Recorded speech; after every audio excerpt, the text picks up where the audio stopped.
Antes de começarmos o nosso estudo, eu quero abrir um parênteses a respeito de um dos nossos inscritos, chamado Marcos Antônio Lima. Ele disse que morou no Rio de Janeiro, que esteve congregando numa igreja no Rio de Janeiro, depois foi para Niterói e hoje está no Ceará, em Fortaleza, uma cidade que eu já morei durante 2 anos. É linda, eu acho que ainda continua linda.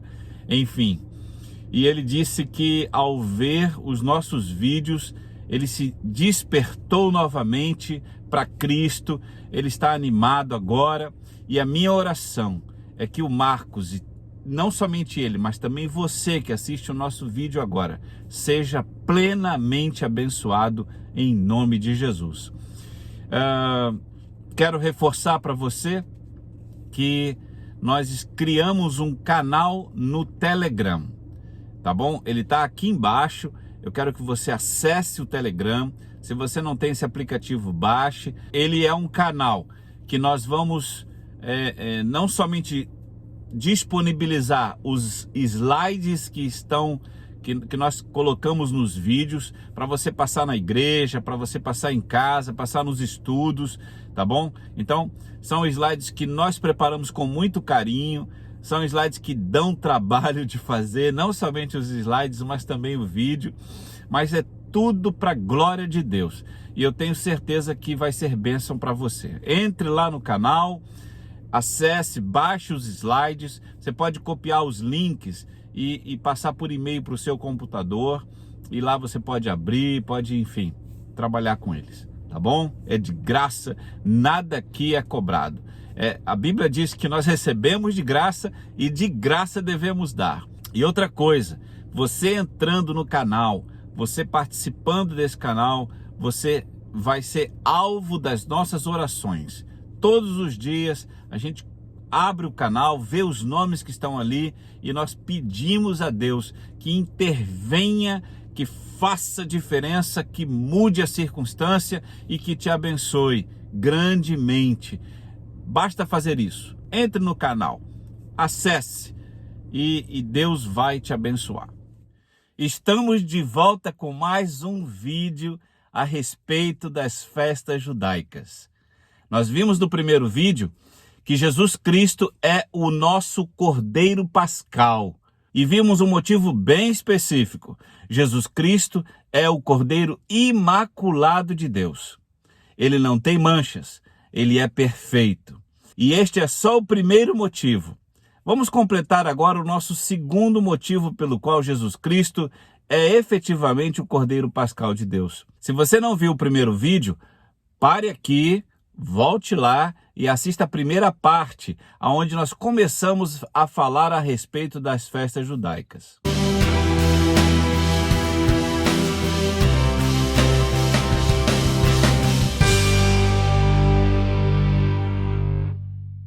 O Cordeiro Pascal tinha que ser morto pelo povo. Em Êxodo 12:6 diz: "E o guardareis até ao 14º dia deste mês, e todo o ajuntamento da congregação de Israel o sacrificará à tarde."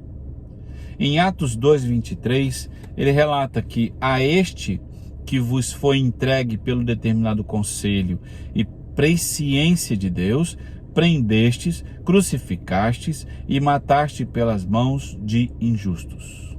Tinha que ser morto pelo povo. É assim que acontece com o cordeiro imaculado, o animalzinho. Ele vai ser pego e vai ser morto pelo próprio povo judeu. Senão não tem efeito. Por isso que Jesus Cristo, na hora da condenação, ele vai passar por Pilatos, ou melhor, vai passar por Herodes, volta para Pilatos, e aí Pilatos determina. Mas Pilatos é um governador romano. Ele não tinha autoridade sobre a morte de Jesus como Roma. E então ele entrega isto ao povo judeu. E assim ele lava as mãos. O povo judeu é quem deveria sacrificá-lo.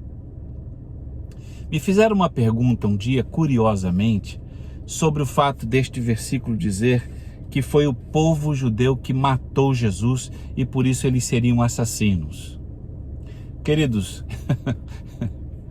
essa pergunta me fez rir um pouco, porque, na verdade, nós temos uma visão às vezes muito pequena da obra de salvação de Jesus, muito limitada. Não é absolutamente nada disso. Isto é uma obra, isto é um plano de salvação. As pessoas, o povo judeu, foi um instrumento para que a obra se completasse, e foi uma obra perfeita. Não existem assassinos, não existem culpados. O que existe é uma obra de salvação perfeita em Cristo. Basta você, aonde você estiver, de onde você estiver me vendo, aceitar no seu coração a pessoa de Jesus como seu único e suficiente Salvador. A obra de salvação é perfeita.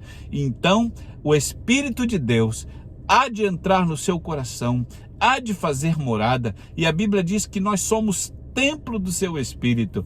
Logo, a obra está completa, perfeita.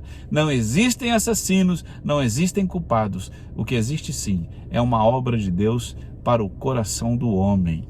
Isso é o que existe. Quarto, o Cordeiro Pascal não deveria ter nenhum osso quebrado. Em Êxodo capítulo 12, versículo 46 diz: nenhuma casa se comerá, não levarás daquela carne fora da casa, nem dela quebrareis ossos. Em João capítulo 19, 36, porque isso aconteceu para que se cumprisse a escritura, que nenhum dos seus ossos será quebrado. O que João está se referindo é ao salmista, que escreve no Salmo 34, versículo 20, quando ele diz: o Senhor preserva-lhe todo o ser, nenhum osso sequer é quebrado. Olha que maravilha! Por isso que a Bíblia, ela é perfeita, ela é coesa, ela é inspirada por um só Espírito, o Espírito de Deus. Eu me emociono quando penso nisso, porque o salmista está escrevendo isso centenas de anos antes de Jesus Cristo morrer. E ele diz ali no Salmo 34, dizendo: nenhum osso será quebrado. Depois João, ele coaduna e diz: está vendo?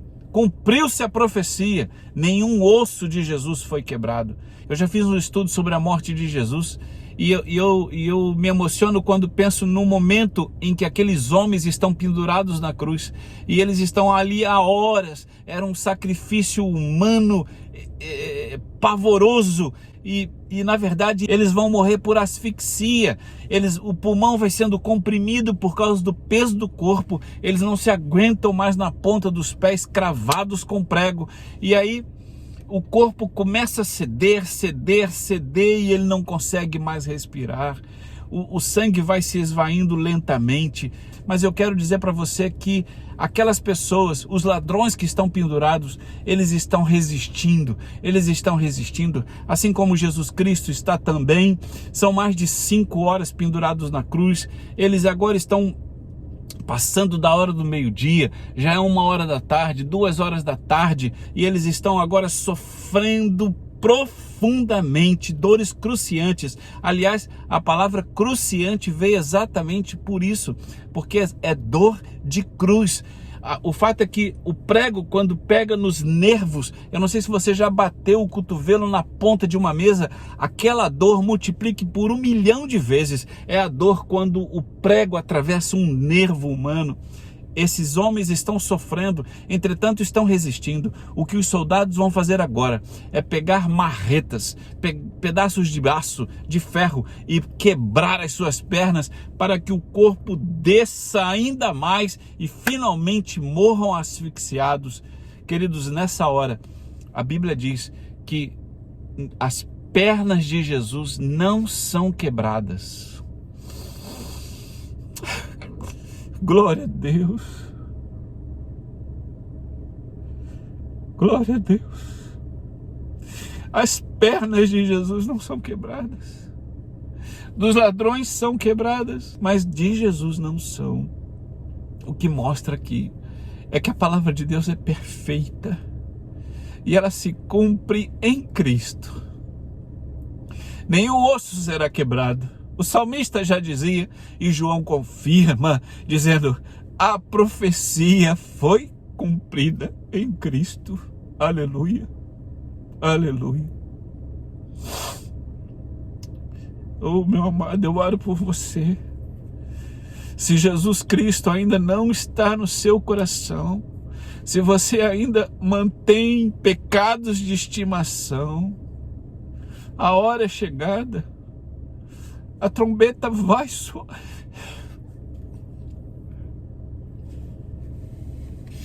A trombeta vai soar.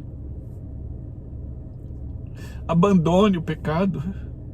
Ah, mas pastor, eu não tenho forças. Peça ao Espírito Santo de Deus e Ele lhe dará forças para sair desta vida. Se porventura você estiver na vida de pecados, ó Deus, eu peço ao Teu Espírito que vá de encontro a essas pessoas, aonde elas estiverem me ouvindo. Quero pedir perdão a você por eu me emocionar aqui de uma maneira tão grande quando falo dessas coisas. Quinto, o Cordeiro Pascal tinha que ser morto à tarde. No livro de Êxodo, capítulo 12, diz: e guardareis até ao 14º dia deste mês, e todo o ajuntamento da congregação de Israel o sacrificará à tarde. No livro de Marcos, capítulo 15, e a hora nona, 15 horas, Jesus exclamou com uma grande voz, dizendo: Eloi, Eloi, lama sabachthani, que traduzido é: Deus meu, por que me desamparaste? E Jesus, dando um grande brado, expirou. Para você entender que Jesus Cristo morreu na hora nona e que isso representa as 15 horas, as 3 horas da tarde, é muito fácil, porque o nosso calendário, ele é um calendário solar. O nosso horário é um horário solar. Enquanto no calendário judaico, as datas, as horas, é tudo feito pela lua. Então, calendário lunar. No nosso, solar. E o calendário judaico, lunar. Muito bem, sabendo disso, o calendário lunar não zera meia-noite. O calendário lunar, a hora lunar, zera às 6 horas da tarde. Por isso que no Gênesis, a expressão "e foi à tarde e amanhã", o primeiro dia, terminou e foi à tarde e amanhã, o segundo dia. Porque no calendário lunar, à tarde, 6 horas da tarde, até amanhã do dia seguinte, às 6 horas do dia seguinte, é o processo de 12 horas. Enquanto nós contamos de meia-noite às 12, no calendário lunar, conta de 6 horas da tarde até às 6 horas da manhã do dia seguinte, 12 horas. Então, já que Jesus Cristo morreu na hora nona, você vai começar a contar o relógio a partir de 6 horas da manhã. De 6 da manhã até às 6 horas da tarde. E de 6 da tarde até 6 horas da manhã. Olhe só então quando é que Jesus efetivamente morre no nosso horário. O horário lunar começa às 6 horas da manhã, tá certo? De 6 da manhã até meio-dia, são 6 horas. De meio-dia até às 3, são mais 3 horas. 6 mais 3, 9 horas. Por isso que a Bíblia diz que Jesus Cristo morreu na hora nona. Por que Jesus expira e fala Eloi, Eloi, lama sabachthani às 3 horas da tarde ou na hora nona, segundo a Bíblia diz? Porque é exatamente a hora em que o cordeiro é imolado. Quando o cordeiro é imolado pelo judeu, para a festa judaica, está contando exatamente às 3 horas da tarde, a hora nona judaica. Não é coincidência. Jesus Cristo espera o momento. Por isso que não existem assassinos, não existem pessoas que matam É claro que existe essa expressão na Bíblia que o povo judeu foi quem matou na visão do espectador, na visão do escritor, mas espiritualmente falando não existem assassinos. O que existe assim é um grande plano. Jesus Cristo espera para que se completasse a hora nona e ali, nesta hora, ele se entrega e diz: está consumado. Não é maravilhoso isso? Deus, então, na pessoa de Jesus, consuma o fato exatamente dentro da hora nona, dentro da hora em que o cordeiro judeu é imolado no templo. Por isso que Jesus é o cordeiro pascal. Por isso que Jesus Cristo é o perfeito cordeiro pascal.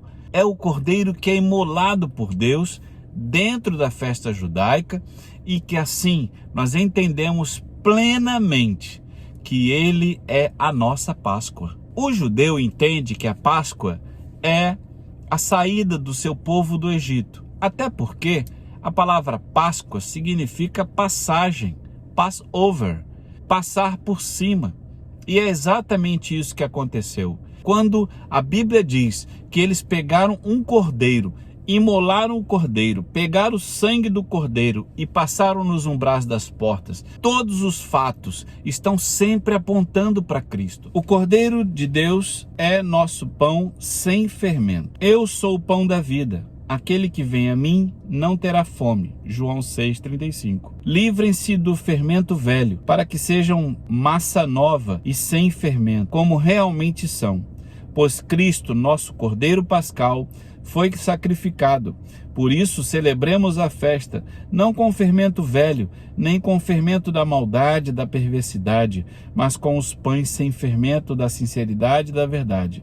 1 Coríntios 5, versículos 7 e 8. Saindo da festa da Páscoa, onde nós vemos claramente que Jesus Cristo é o Cordeiro Pascal, nós entramos na festa judaica chamada Pães Asmos, ou pães sem fermento.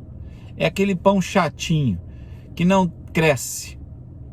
Porque o fermento na Bíblia, ele representa o pecado. Então, Deus, na sua sabedoria, disse: vocês vão comer pães no sábado, mas serão pães sem fermento. Enquanto na sexta-feira se praticou a Páscoa, no sábado se come os pães sem fermento. É os pães asmos. E o que Jesus tem a ver com isso? Tem tudo a ver. Porque, na verdade, Jesus Cristo não morre na sexta-feira às 3 horas da tarde. Ele vai para o sepulcro. E no sepulcro, ele vai passar a sexta-noite, o sábado, e no domingo de manhã ele ressuscita. Mas o que nós queremos te mostrar é que ele vai nas profundezas da terra. Então, Jesus Cristo é o pão da vida, é o pão sem fermento, é o pão que veio do céu, é o maná de Deus para nós. É isso que nós precisamos entender. Na Páscoa ele é o cordeiro, no sábado ele é o pão sem fermento, ele é o pão asmos, completando a festa judaica do sábado.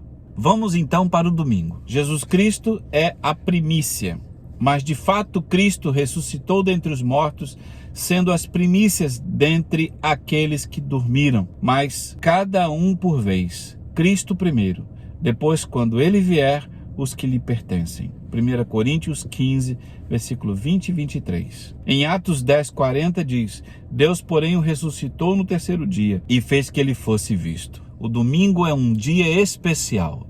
Abrindo um pequeno parênteses, é claro que existe toda uma questão histórica, cultural e tudo mais, mas este é um dos motivos pelo qual a maioria, se não quase todos os evangélicos se reúnem no domingo, celebrando a ressurreição de Cristo.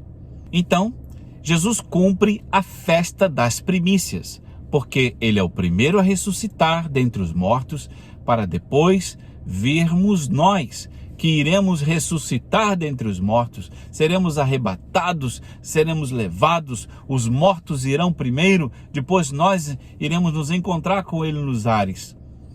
por isso que Jesus cumpre aqui, até aqui, as 3 festas. Jesus Cristo cumpre a festa da Páscoa, cumpre a festa dos pães asmos e cumpre a festa das primícias. Festa da colheita ou das semanas. A manifestação do Espírito Santo no Pentecostes. A partir do dia seguinte ao sábado, o domingo, o dia em que vocês trarão o feixe da oferta ritualmente movida, contém 7 semanas completas. Contém 50 dias até um dia depois do 7º sábado. E então apresentem uma oferta de cereal novo ao Senhor. Levítico 23, 15 e 16. Em Atos dos Apóstolos, capítulo 2, chegando o dia de Pentecostes, estavam todos reunidos num só lugar. De repente veio do céu um som, como num som muito forte, e encheu toda a casa na qual estavam assentados. A festa do Pentecostes é uma festa especial. Para o judeu, 50 dias após a Páscoa. O que representa esse dia? A colheita. Tudo que foi plantado será colhido neste dia, neste período. Então, é exatamente isto. 50 dias depois da Páscoa, a nação judaica se reúne para a festa das colheitas. O que isso tem a ver com a volta de Jesus? Curiosamente, é exatamente no livro de Atos, durante a festa do Pentecostes, que o Espírito Santo desce. Não é uma outra data, não é um outro momento, não é em nenhuma outra festa. É exatamente na festa dos Pentecostes que o Espírito Santo de Deus enche a igreja, enche a casa, e a Bíblia diz que eles começaram a falar em outras línguas. Começa-se então a criar um paralelo nas 4 primeiras festas que nós falamos que já aconteceram, profeticamente já aconteceram. A festa da Páscoa, com Jesus Cristo morrendo, a festa dos pães asmos, sem fermento, onde Jesus Cristo, ele mesmo diz que ele é o pão da vida, a festa das primícias, onde Jesus Cristo é o primeiro a ressuscitar dentre os mortos, a festa dos Pentecostes, a festa onde para o judeu é uma festa de colheita de tudo que foi plantado, para nós é a descida do Espírito Santo de Deus. Que maravilha! Chegamos aqui nessa parte do vídeo onde vimos as 4 festas que Jesus cumpre na primavera profeticamente. Querido, se você está sendo abençoado com esses vídeos, compartilhe, comente aqui embaixo o que você está achando, tá certo? Eu tenho certeza que isso vai se alastrar por aí e muitas pessoas vão ser abençoadas. Estamos chegando à marca de 6.000 inscritos no canal em apenas alguns dias. Queridos, Deus tem sido maravilhoso conosco. Eu quero agradecer aquelas pessoas que têm colaborado conosco, têm comentado. E você, não se esqueça, mais uma vez aqui eu quero reforçar. Acesse o link que está aqui embaixo e entre no nosso canal chamado Na Direção. Esse é o nome do canal do Telegram, Na Direção. Porque o nome do canal você sabe, é Na Direção de Deus. Que Deus abençoe sua vida, que Deus abençoe sua família e que tudo te vá bem, para a glória de Deus.